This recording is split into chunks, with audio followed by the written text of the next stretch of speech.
사람을 취하리라 라는 제목의 하나님의 말씀을 증거하겠습니다. 오늘 본문은 우리가 너무나 잘 알듯이 예수께서 제자들을 부르신 사건을 담고 있습니다.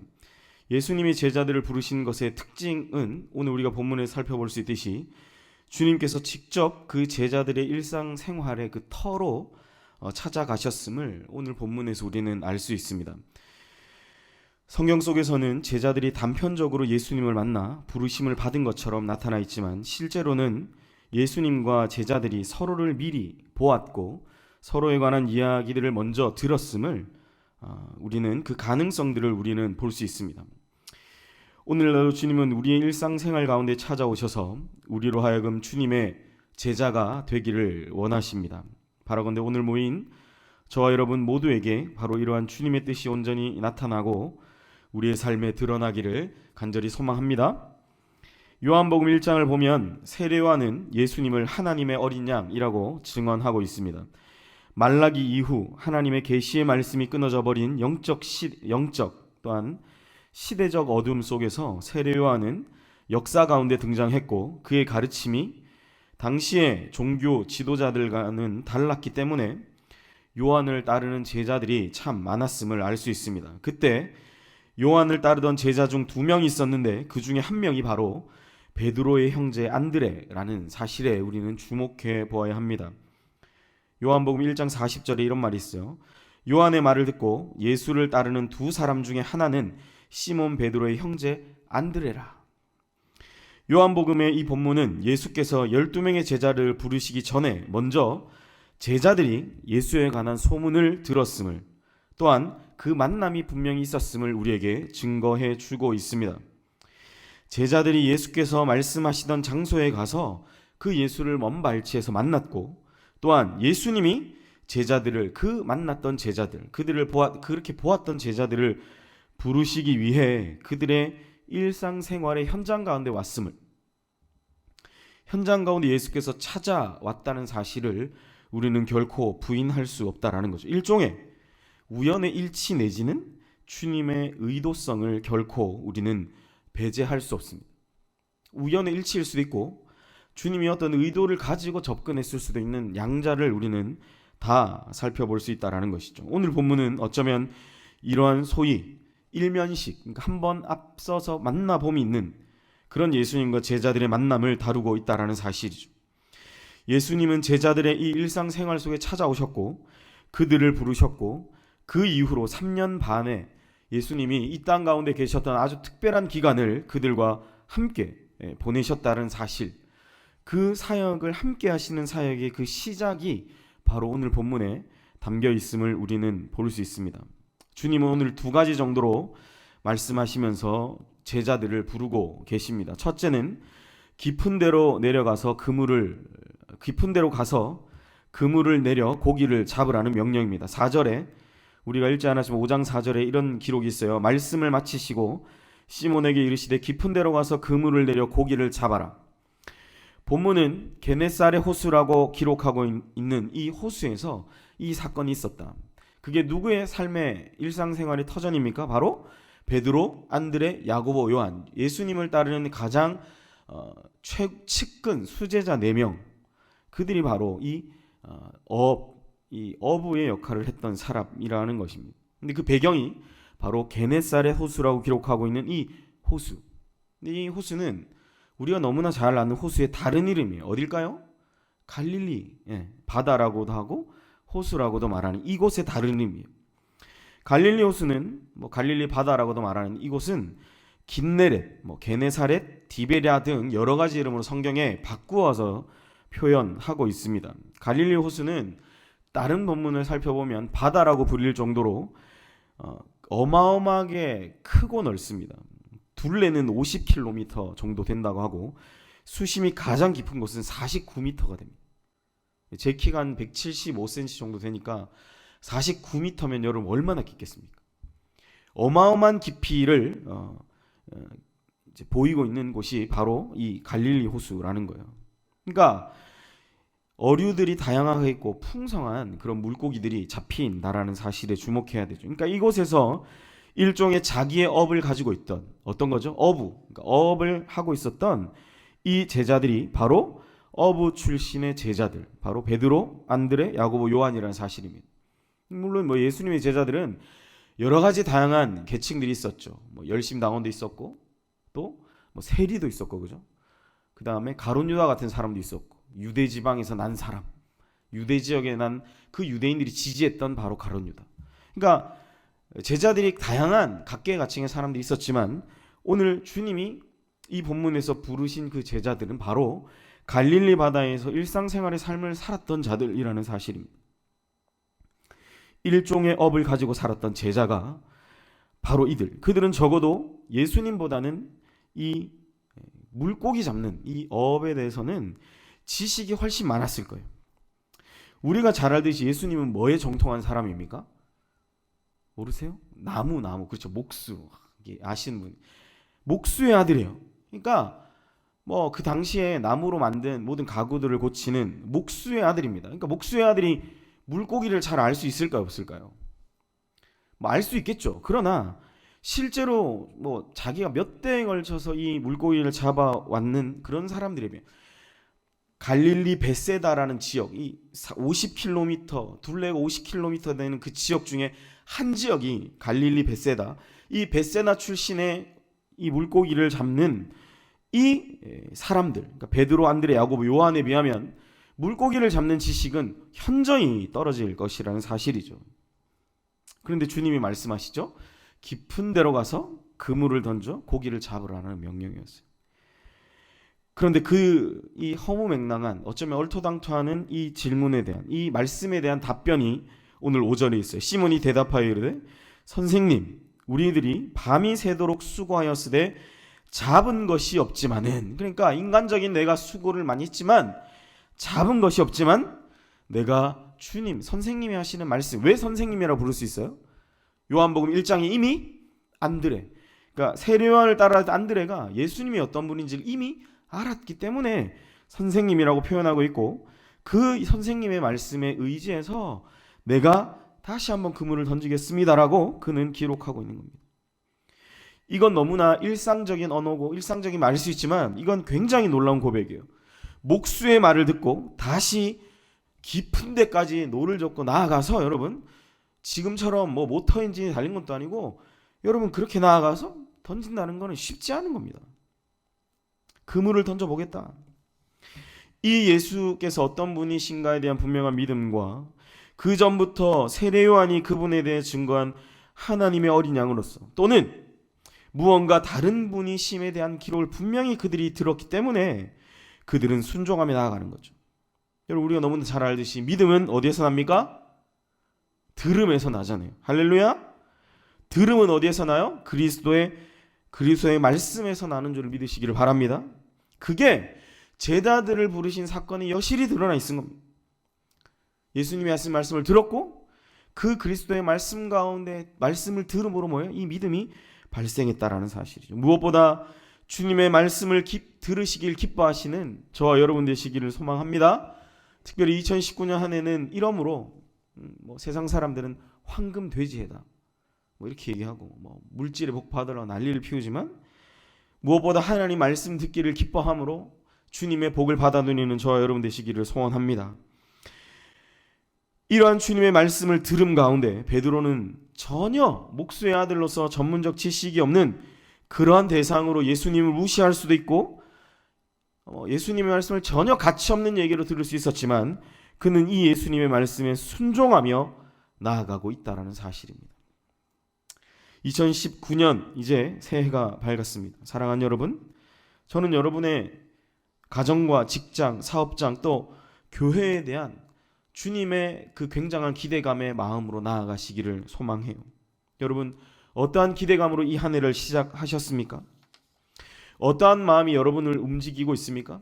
어떠한 마음이 올 한 해 하나님이 내 인생 가운데, 우리의 가정 가운데, 나의 자녀 가운데, 또한 내 인생 가운데 하나님이 어떠한 일을 행하실 것이다라는 기대감을 가지고 이 한 해를 시작하고 있습니까? 무엇보다 우리 오늘 이 말씀을 통해서 여러분, 우리가 주님의 말씀을 들음으로 다시 한번 우리 안에 그 주님으로부터 나누어지는 분여된 그 믿음, 그것을 통해서 주님의 참된 제자의 그 제자도의 삶을 함께 걸어가시는 저와 여러분 되시기를 소망합니다. 그러한 2019년 제자가 된다는 것은 주님의 말씀을 듣는 귀한 한 해로 세워져 간다는 사실을 기억하며 그렇게 나아가시는 그러한 은혜가 있기를 소망합니다. 이러한 말씀을 듣고 순종하며 나아가는 가운데 어떤 일이 일어납니까? 오늘 본문에 보니까 주님의 은혜가 역사했음을 알 수 있어요. 6절 그렇게 하니 어떻게 돼요? 그러니까 이 시간은 꽤 걸렸을 거예요. 말씀에 그물을 던지겠습니다. 근데 뭐 이렇게 그냥 촥 던졌을까요? 깊은 데로 노를 저어서 가야 될 거 아닙니까? 왜? 무트로 나온 상태니까. 그러니까 한참 가서 그물을 던졌어. 그런데 6절에 뭐래요? 그렇게 하니 믿음으로 순종하니 뭐요? 고기를 잡은 것이 심이 많아 그물이 찢어지네. 여러분 그물이 찢어지도록 하나님이 역사하시는 것을 보게 되시는 그러한 은혜가 저와 여러분에게 역사하기를 간절히 소망합니다. 하나님의 말씀과 그에 계시는 어쩌면 이렇게 보여주시는 역사라고 할 수 있어요. 여러분 그걸 결코 배제할 수 없습니다. 여러분 성경을 창세기부터 요한계시록까지 뜯어보세요. 여러분 하나님은 늘 우리에게 우리 인간의 믿음이 연약해질 때마다 우리에게 그 믿음 자체를 보여주시려고 안달하신 하나님이 성경 곳곳에 드러나 있습니다. 오늘도 보세요 여러분. 베드로가 믿음에 순종했을 때 어떻게 합니까? 그물이 찢어지는 것을 그러한 하나님의 역사를 보여주셨다는 사실이죠. 이것을 믿으십니까? 하나님이 우리 안에 그 일을 행하실 걸 믿으세요? 여러분 저는 우리 안에 그 믿음이 없더라도 힘껏 한번 아멘하면서 세상 가운데 또 우리의 믿음 없음 가운데 당차게 나아가시길 그런 은혜가 있기를 소원합니다. 다시 한번 말씀드리면 여러분 하나님의 말씀과 그의 계시의 역사는 어쩌면 보여주시는 역사다. 오순절 성령의 강력한 역사하심도 어떻게 나타났습니까? 바람과 같이 불어오는 역사와 불의 혀처럼 갈라지는 것이 각 사람 위에 임하는 것을 보는 역사였다는 거예요. 그것을 잊지 마세요 여러분. 사도행전 2장 2절과 4절에 이렇게 기록해요. 호련히 하늘로부터 급하고 강한 바람 같은 소리가 있어 그들이 앉은 온 집에 가득하며 마치 불의 혀처럼 갈라지는 것들이 그들에게 보여 각 사람 위에 하나씩 임하여 있더니 그 각 사람 위에 임하여 있는 것을 보게 돼. 그들이 다 성령의 충만함을 받고 성령이 말하게 하심을 따라 다른 언어들로 말하기를 시작하는 걸 뭐요? 봤죠. 신비로운 역사를 본 겁니다. 그러니까 뭡니까 여러분? 사도행전 2장을 쭉 살펴보면 이런 보여지는 역사에 이 예루살렘에 많은 100만 명 가까이 되는 사람들이 각 지역에 흩어져 있던 유대인들이 그 예루살렘 성전에 제사 드리기 위해 예루살렘 성전의 남자로서 1년에 3차 자기의 몸을 보이기 위해 왔던 사람들이 어떻게 돼요? 이러한 하나님의 성령 강림의 역사를 보고 기이하게 여기는 이로써 무슨 일이 일어납니까? 이 땅 가운데 주님의 몸된 교회가 시작되었다는 거죠. 이러한 은혜가 우리에게 있기를 소망합니다. 믿음으로 순종하며 나아갈 때 그물이 찢어지는 것을 베드로로 하여금 보게 하셨던 주님의 놀라운 은혜의 역사가 2019년 우리 각 가정 가운데도 우리 연희교회 가운데도 나타나기를 소원합니다. 베드로는 바로 이러한 하나님의 역사를 보고 순종함으로 나아감 같이 우리 모두에게 이러한 하나님의 은혜로운 역사가 나타나고 드러나는 하나님의 일하심을 보게 되는 그러한 은혜가 우리의 삶 가운데 일어나기를 소망합니다. 이러한 기대감을 가지시는 이 밤이 되시기를 소망합니다. 깊은 데로 갔더니 목수가 뭘 알아? 목수의 아들 주제 목수도 아니야. 쟨 무시할 수 있었지만 깊은 데로 나아갈 때 이런 역사를 봤죠. 두 번째, 이제 후로는 너희들이 사람을 취할 것이다. I will make you fisher of men. 여러분, 그러니까 이게 영어로 나는 너희를 그렇게 만들 것이다. 사람을 낚는 업으로 만들 것이다 라는 거예요. 이제 내가 후로는 사람을 취할 것이다 라는 것이 오늘 본문이죠. 밤새도록 고기 한 마리 낚지 못했던 그들은 예수님의 말씀 한마디에 이러한 일들이 일어나고 있음을 보고 놀랍니다. 이러한 놀람은 바로 뭐로 이어질까요? 두려움으로 이어져요. 그러니까 성경은 여러분 이러한 연결고리가 늘 있습니다. 하나님의 일하심을 보잖아요. 그러면 두려워해요. 놀람과 경이. 그러면 요즘 우리 애들은 어떻습니까? 와 가가지고 막 선풍기 바로 빙빙빙 손가락 막 넣어보려고 하잖아요. 요즘 애들은 그런데 예전에 하나님이 일하심을 보는 하나님의 일하심을 보고 그 가운데 놀라고 경이로움을 느낀 사람들은 반드시 수반되는 것이 두려움이었어요. 그들의 놀람은 바로 두려움을 이어지죠. 8절이 기록합니다. 시몬 베드로가 이를 보고 예수의 무릎 아래 엎드려 이르되 주여 나를 떠나소서 나는 죄인이로소이다. 죄인됨의 인식은 바로 신이신 하나님 앞에, 하나님의 아들이신 그분 앞에 설 수 없는 존재라는 자기의 존재감 자체를 자각하는 거죠. 성경 속에 하나님에 대한 놀람과 경외는 늘 두려움을 수반해요. 그래서 우리는 하나님을 향해 경외라는 표현을 쓰죠. 공경하고 두려워한다라는 겁니다. 공경하지만 두려워하는 존재라는 거예요. 그것은 인간적인 한계를 가진 우리가 하나님의 역사를 보게 될 때 가지게 되는 아주 자연스러운 감정이다. 왜요? 우리는 죄인이니까. 하나님의 일하심과 그 역사 가운데 나아갈 수 없는 부족하고 연약한 자들이기 때문에 하나님이 우리로 하여금 놀라게 하시고 하나님의 놀라운 역사 가운데 들어가게 될 때 우리는 두려워하며 자연스럽게 우리 자신을 주님 앞에 쳐서 무릎 꿇게 된다라는 사실입니다. 그러한 두려움 속에 아주 자연스러운 감정 가운데 두려움 가운데 빠져들었던 그들에게 예수님 말씀하셨어요. 10절 세베대의 아들로서 시몬의 동업자인 야고보와 요한도 놀랐음이라.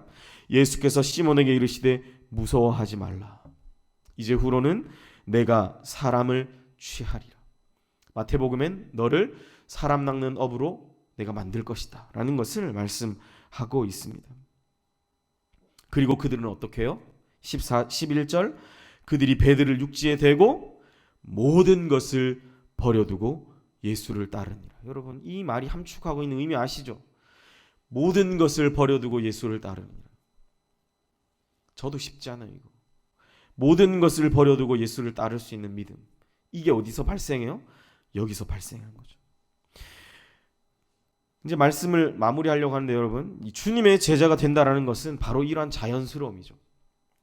주님을 따른다는 것은 바로 이러한 하나님의 일하심을 보고 자연스럽게 그 가운데 동참하길 원하지만 나의 부족함과 나의 죄인 때문에 두려워하는 가운데 나의 부족함을 알지만 주님 그래도 내가 그 길을 가기 원합니다라고 믿음으로 고백하며 내가 그 위에 손을 살짝 얹는 것으로부터 시작한다라는 거죠. 사랑하는 여러분, 우리에게 이러한 은혜가 있어야 될 줄 믿습니다. 오늘 이 제자들의 고백처럼 나는 부족하지만 하나님의 일하심을 보고 그물이 찢어지는 것을 보고 이상하잖아요 여러분. 물고기가 많이 잡혔는데 왜 내가 죄인이라고 고백합니까? 하나님의 일하심으로 본 거죠. 그냥 단순히 물고기가 많이 잡히고 야 나 이제 떼부자 됐다 여러분 그런 고백이 아니에요. 하나님의 일하심을 보고 그 가운데 놀람과 경의 가운데 자연스럽게 그 하나님의 존전 앞에 두려워함. 그러면서 뭐예요? 내가 이 하나님의 일하심, 하나님의 큰일 가운데 들어가기를 원한다라는 고백이, 그러한 자연스러운 고백이 2019년 한 해를 시작하는 저와 여러분의 유일한 고백이 되시기를 간절히 축복합니다. 여러분 말씀을 정리할게요. 우리는 날마다 기도하고 날마다 성경 보고 날마다 하나님을 묵상하며 살아갑니다. 그렇죠? 아닙니까? 그렇게 살아가세요. 적어도 이 자리에 모인 분들은 저는 그렇게 살아갈 것이라고 믿습니다. 적어도 하루에 한 번 이상 하나님 생각하고 하나님께 우리의 조금이라도 시간 내서 스마트폰 성경이라도 펴서 성경 한 절이라도 읽으려고 하는 분들이 바로 여기 앉아 계신 분들이에요. 그렇죠 여러분? 날마다 우리는 기도하고 있고 날마다 우리는 성경을 보고 날마다 하나님을 묵상하기 위해 애를 쓰며 살아간다라는 거죠. 그래서 우리는 하나님의 일하심에 대해 일상적으로 보고 느낄 때가 있을 것입니다. 그런데 저는 저 자신에 대해서도 그렇고 이것이 너무나 일상이 되어버린 분들을 볼 때 매우 안타까운 심정을 느낄 때가 있습니다. 많은 이런 믿는 분들을 뵐 때 안타까운 것은 하나님의 일하심을 보고도 여전히 믿지 못하는 나 자신의 정당성만을 확보하기 위해서 노력하는 자기 강화의 수단으로 하나님의 은혜를 사용하는 그러한 사람들이 나타나게 될 때 하나님의 일하심은 가려지죠. 하나님의 놀라운 역사 가운데 참여할 수 없는 우리의 공동체를 발견하게 된다는 겁니다. 여러분 오늘 베드로를 보세요. 아주 단순한 기적이었는지 몰라요. 어쩌다가 우연히, 그죠? 우연이잖아요. 그물을 그냥 던졌는데 어부의 지식으로 볼 때 깊은 데 가면 지금은 물고기가 없다가 어부의 지식인데 깊은 데에 가서 그물을 던졌더니 물고기가 잡혔어요. 우연히 그렇게 됐을 거라고 생각할 수 있지만 아주 단순한 이런 기적일지 모르나, 어쩌면 그냥 우연히 일어났을 것이라고 생각했을지도 모르나, 그들은 믿음의 반응이 다릅니다. 그들은 아주 사소한, 어쩌면 우연일지도 모르는 이 상황 속에서 주님, 이 예수께서 하신 일을 통해 이 예수에 대한 믿음이 발생했고 그 예수께 순종하며 나아갔다는 사실이죠. 여러분, 올 한 해가 주님의 일하심을 기대하는 저와 여러분 그 한 해가 되기를 소망합니다. 무엇보다 예수님 때문에 다시 한번 우리의 마음에 기쁨이 넘치고 하나님께 사실 일들에 대한 기대감이 넘치는 그런 한 해가 되시기를 소망합니다. 그리고 어떻게요? 오늘 베드로처럼 우리의 믿음이 닿는 그 곳까지, 오늘 베드로는 정말 자기의 모든 것을 버려두고 3년 반 예수를 따라다니. 그런데 사실 안타깝지만 나중에 보면 어때요? 다시 돌아가잖아요. 그죠? 요한복음 21장에 보면 돌아가요. 물고기 잡으러 다시 돌아가잖아요. 모든 것을 버렸지만 사실 다 버리지 못했던 베드로의 연약함을 봅니다. 중요한 건 뭐예요? 우리가 때로는 그렇게 흔들리고 베드로처럼 연약해질 수 있어도 이 2019년 한 해를 시작하면서 우리 마음에 하나님이 일하셨던, 하나님이 우리 교회에 역사하셨던, 하나님 우리 가정 가운데 이루어 주셨던 그 하나님의 놀라운 역사를 다시 한번 기대하며 나아가는, 그러면서 우리의 기도가, 우리의 말씀 들음이, 주 예수 그리스도의 말씀을 들음이 다시 한번 힘차게 비상하며 날아오르는 귀한 이 밤에 기도하는 그런 저 여러분의 기도의 시간이 되시기를 간절히 소원합니다. 시간 우리 함께 찬양하며 나아가기를 원합니다. 주님 앞에 우리가 제자됨, 제자로서의 삶을 주님 앞에 드림이 어떤 것인지 우리가 이 시간 함께 찬양할 때, 나는 예배